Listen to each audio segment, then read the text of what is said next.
Good morning students.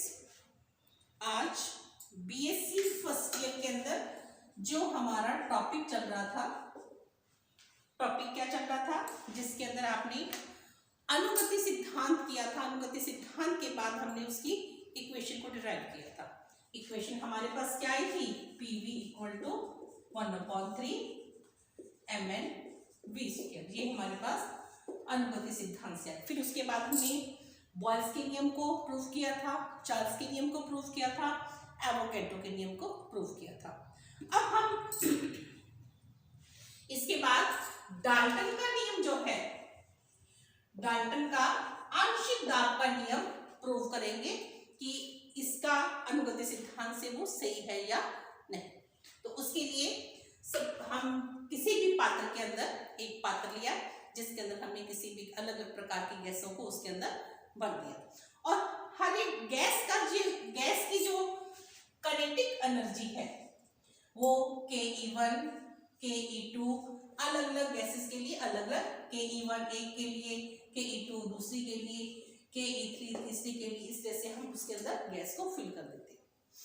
अब ये जो काइनेटिक ऊर्जा है उस पात्र की, उस गैस की टोटल काइनेटिक ऊर्जा किसके बराबर होगी? KE equal to KE1, KE2 and KE3 के बराबर होगी। क्लियर सी बात है ये। और आपको पता है काइनेटिक एनर्जी किसके बराबर होती है? Sorry, half mv²। ठीक, तो हम यहां लिखते हैं हाफ mv²। इसके लिए क्या होगी? m1 n1 v1² half m2 n2 v2²। ये इस प्रकार से ये अलग अलग गैसेस के m n v²। अगर हम n नहीं लिखते तो वो 1 मोल के लिए आ जाती है, n मोल्स के लिए हम ले रहे हैं हाफ m2 m3 v3²।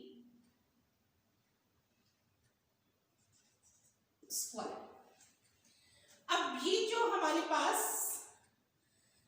जो इक्वेशन है, इक्वेशन कौन सी है? P equal 1/3 mn v²। इसके आधार पर हम क्या करते हैं? काइनेटिक ऊर्जा को निकालते हैं। हम दोनों तरफ से क्या करेंगे? PV इक्वल टू 2/2 इंटू ऊपर नीचे दोनों से हम 2/2 से मल्टीप्लाई और डिवाइड कर देते हैं। 1/3 mn v² आ गया। अब यहां पर हम इसको लाने के लिए क्या करते हैं? ये क्या आ जाएगा? Half 2/3 half mn v²। PV equal to, केवल हमने काइनेटिक ऊर्जा को अलग किया। तो यहां पर हमारे पास क्या आया?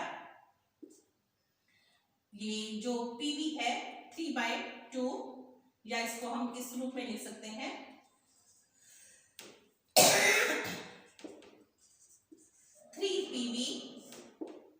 3PV/2, और ये क्या है? Half mn v²। मतलब क्या है? यहां काइनेटिक एनर्जी की जगह पर हम ये लिख सकते, कोई भी गैस हो, दाब और उसका ये आयतन है, और ये क्या था? अणुओं का, कणों का, मॉलिक्यूल्स का वेग था, RMS वेलोसिटी। अब ये जो हमारे पास आया है इसको हम इस इक्वेशन के अंदर लिख सकते हैं, यानी हाफ mn v² की जगह पर हम 3PV/2 लिख सकते हैं। अलग अलग गैसेस अलग अलग लेंगे। जैसे सपोज हमारे पास नंबर 1 पर था तो हम यहां पर क्या लिख देंगे? 3/2 P1। उस गैस का दाब क्या है? P1 है, और आयतन V। इसी तरह से दूसरे के लिए क्या है? 3/2 P2V। इसी तरह से 3/2 P3V। अब यहां ध्यान रखने वाली बात क्या है? हमने दाब तो अलग अलग कर दिए, लेकिन आयतन को हमने V ही लिखा। क्यों? क्योंकि आयतन एक ही बर्तन के अंदर, एक ही कंटेनर के अंदर हमने दाब उसके अंदर गैस को फिल किया, तो आयतन क्या होगा? सबका समान होगा। दैट मीन्स अब आपके पास यहाँ पर क्या लिखा जाएगा 3/2 पी, क्योंकि उसका टोटल क्या हो जाएगा। अब यहाँ पर ये चीज तो क्या है, 3/2 v 3/2 p, तो आप क्या कह सकते हो p equal to p1 plus p2 plus p3।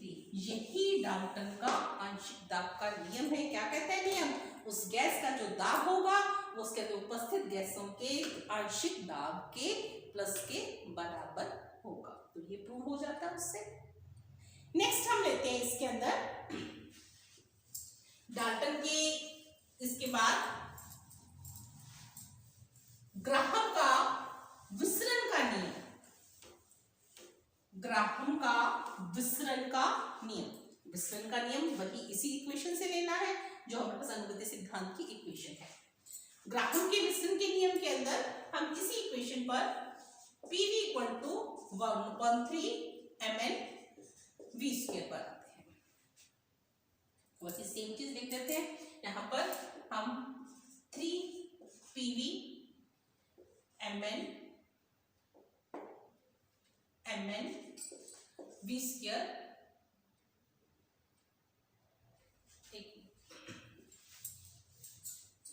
आप क्या करिए इधर 1/3PV और ये क्या है यहाँ पर mn v²।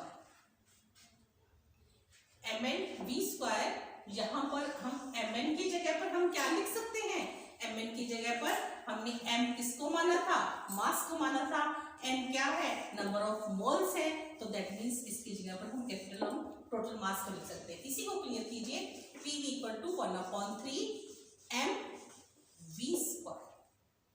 अब यहां से अब करिए तो mv² इक्वल टू, ये स्मॉल v है, ये कैपिटल V है, mv² इक्वल टू 3PV। तो यहां से v² इक्वल टू क्या आ जाएगा 3PV अपॉन m आ जाएगा, और v किसके बराबर होगा 3PV अपॉन m का अंडर रूट। क्लियर। अब विसरण की दर जो है, विसरण की दर अणुओं के वेग पर निर्भर करती है। जितना वेग होगा तो r समानुपाती v होगा। तो इससे हमारे पास यहाँ पर जो v अपॉन m है, हम डेंसिटी किसको बोलते हैं, मास अपॉन वॉल्यूम, इसको डेंसिटी के रूप में ले लेंगे। तो v small v equal to 3p upon d का अंडर रूट। तब इसके विसरण की दर जो है वेग के समानुपाती होती है। तब हमारे पास क्या आ जाएगा r1 upon r2 equal to d2 upon d1।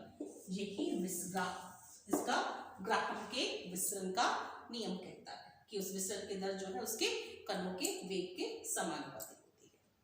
इसके बाद हम लेते हैं, हमने आज दो किए, एक तो डाल्टन का नियम किया और एक हमने ग्राहम का नियम किया। अब हम थर्ड लेते हैं, इसके अंदर जो गतिज ऊर्जा है, हमने पोस्टुलेट्स के अंदर क्या किया था, गतिज ऊर्जा उसके तापक्रम के समानुपाती। छोटा सा पॉइंट है ये, उसके अंदर जैसे हमारे पास ये इक्वेशन है VPV equal to 1/3 mn v²। Ideal gas equation क्या थी, PV equal to nRT। PV की जगह पर RT है, इसको आप करंट एनर्जी के आधार पर इसको निकाल लीजिए। तो PV जैसे हमने पहले निकाला था 2/2 इंटू 1/3 mn v²। क्या है आपके पास यहां पर 2/3 1/2 mn v²। ये क्या है PV। तो अब ये क्या थी काइनेटिक एनर्जी। तो हमारे पास क्या आया PV equal to 2/3 n kinetic energy, गतिज ऊर्जा। और PV की जगह पर हम क्या लिख सकते हैं, RT लिख सकते हैं। तो हमारे पास क्या आया RT इक्वल टू 2/3, ये कांस्टेंट है ऑलरेडी, ये n कांस्टेंट है, इसको नहीं लिखिए, कांस्टेंट की जगह पर हम समानुपाती का साइन निकल लगा देते हैं। तो ये क्या है काइनेटिक एनर्जी। और स्थिर दाब पर, हमारे पास स्थिर दाब पर ये भी क्या है, कांस्टेंट है, तो काइनेटिक एनर्जी किसके इक्वल आ गई, kinetic energy directly proportional to their temperature. यही पॉइंट हमने, यही पोस्टुलेट हमने उसके अंदर किया था। क्लियर? तो 3 हो गए, काइनेटिक ऊर्जा, गतिज ऊर्जा जो है वो तापक्रम की समानुपाती होती है। ग्राहम के नियम के आधार पर हमने उसके डेंसिटी को हमने मेजर किया और उसके अंदर दाब के आधार पर हमने किया। ठीक, थैंक यू बेटा।